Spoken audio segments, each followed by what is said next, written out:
खुद को सुधारना भी एक भ्रम है। यह वाक्य पहली बार सुनने में थोड़ा चौंकाने वाला लगता है, क्योंकि हमें बचपन से यही सिखाया गया है कि हमें बेहतर बनना है, आगे बढ़ना है, अपनी कमियों को दूर करना है, अपने व्यक्तित्व को सुधारना है। लेकिन जरा ठहर कर देखो तो पता चलता है कि यह पूरा खेल मैं जैसा हूँ वैसा ठीक नहीं हूँ इस धारणा पर टिका हुआ है। और यही धारणा भीतर एक सूक्ष्महीनता, एक निरंतर असंतोष और एक अदृश्य तनाव पैदा करती रहती है। जब हम कहते हैं कि हमें खुद को सुधारना है, तो हम पहले ही मान चुके होते हैं कि वर्तमान क्षण में हमारा होना अधूरा, गलत या अपर्याप्त है। और फिर हम एक आदर्श छवि गढ़ लेते हैं, कैसा होना चाहिए, कैसे बोलना चाहिए, कितना सफल होना चाहिए, कितना शांत दिखना चाहिए, कितना आध्यात्मिक बनना चाहिए। और फिर उसी कल्पित छवि की ओर दौड़ शुरू हो जाती है। यह दौड़ कभी पूरी नहीं होती, क्योंकि आदर्श हमेशा भविष्य में रहता है और वर्तमान हमेशा उससे कमतर लगता है। यही वह बिंदु है जहां सुधार का विचार भ्रम बन जाता है, क्योंकि हम वास्तविक परिवर्तन की बजाय एक मानसिक प्रोजेक्शन का पीछा कर रहे होते हैं।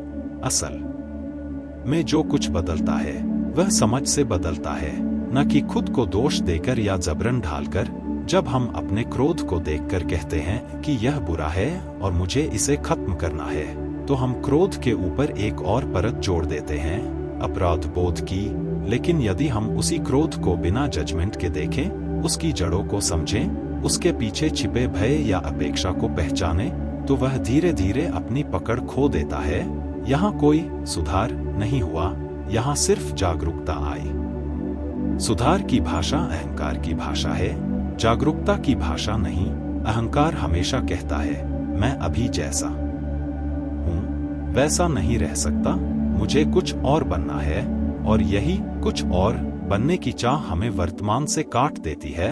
हम भविष्य की परियोजना बन जाते हैं। ध्यान से देखो तो अधिकांश आत्मसहायता की दौड़ इसी भ्रम पर टिकी है कि तुम अभी पर्याप्त नहीं हो, तुम्हें कुछ कमी है, तुम्हें और अनुशासित होना चाहिए, और सकारात्मक होना चाहिए, और उत्पादक होना चाहिए।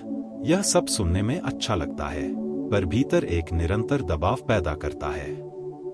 जब हम खुद को लगातार सुधारने की कोशिश करते हैं, तो हम अपने भीतर के उस हिस्से से लड़ रहे होते हैं जिसे हमने अस्वीकार कर दिया है। और जिस हिस्से से हम लड़ते हैं वह और मजबूत होकर लौटता है। इसलिए कई लोग सालों तक आदतें बदलने की कोशिश करते रहते हैं, संकल्प लेते हैं, फिर टूट जाते हैं, फिर अपराध बोध में डूबते हैं। यह पूरा चक्र इसी भ्रम से जन्म लेता है कि मुझे खुद को ठीक करना है। पर क्या सच में हम टूटे हुए हैं, या हमने किसी आदर्श के मुकाबले खुद को कम आंक लिया है? जब बच्चा पैदा होता है, उसमें कोई सुधार की परियोजना नहीं होती।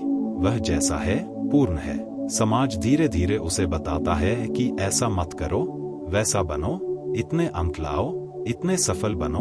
और धीरे धीरे उसके भीतर एक छवि बनती है, मुझे कुछ बनना है।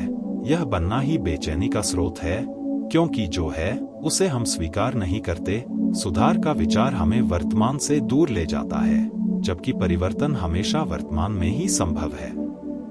यदि मैं अभी ईमानदारी से देख सकूं कि मैं ईर्ष्या कर रहा हूं, तो उस देखने में ही ईर्ष्या की ऊर्जा बदलने लगती है। लेकिन यदि मैं कहूं कि ईर्ष्या गलत है और मुझे इसे हटाना है, तो मैं उसे दबा दूंगा और दबाई हुई ईर्ष्या किसी और रूप में उभरेगी। सुधार अक्सर दमन बन जाता है, और दमन कभी वास्तविक मुक्ति नहीं देता।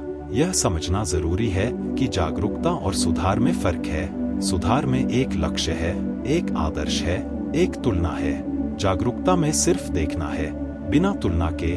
जब तुलना खत्म होती है, तभी मन शांत होता है। अन्यथा हम लगातार दूसरों से, अपने पुराने स्वरूप से, अपनी कल्पना से तुलना करते रहते हैं। यह तुलनाहीनता और अहंकार दोनों को जन्म देती है। कभी हम खुद को बेहतर समझते हैं, कभी बदतर। दोनों ही अवस्थाएं भ्रम हैं, क्योंकि दोनों तुलना पर आधारित हैं। यदि हम तुलना छोड़ दें, तो जो बचता है वह एक सीधा सादा होना है। उसी होने में सहज परिवर्तन की संभावना है। सुधार की कोशिश अक्सर मैं को और मजबूत करती है। मैं सुधार रहा हूँ, मैं प्रगति कर रहा हूँ, मैं आध्यात्मिक बन रहा हूँ, यह सूक्ष्म अहंकार है, और अहंकार जितना सूक्ष्म होता है उतना ही गहरा जड़ पकड़ लेता है। इसलिए कई बार आध्यात्मिक यात्रा भी एक सजाया हुआ अहंकार बन जाती है।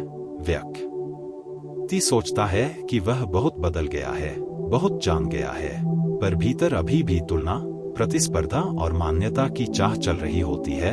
यदि हम सच में देखना शुरू करें तो पाएंगे कि खुद को सुधारना एक विचार है, और विचार हमेशा अतीत से आते हैं। विचार कहता है, मैंने पहले गलती की थी, अब मुझे बेहतर होना है, या भविष्य में मुझे ऐसा बनना है। पर जीवन हमेशा इस क्षण में है। इस क्षण में यदि मैं पूरी तरह उपस्थित हूं तो सुधार की जरूरत ही नहीं रहती, क्योंकि जो देख लिया गया वह स्वाभाविक रूप से बदल जाता है। जैसे अंधेरे में दीपक जलाते ही अंधेरा हट जाता है, हमें अंधेरे को बाहर निकालने की कोशिश नहीं करनी पड़ती।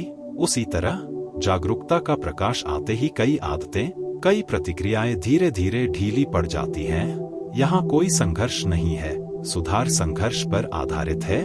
जागरूकता समझ पर, संघर्ष में थकान है। समझ में सहजता, सुधार में लक्ष्य है। समझ में वर्तमान, सुधार में भविष्य का सपना है। समझ में अभी की सच्चाई।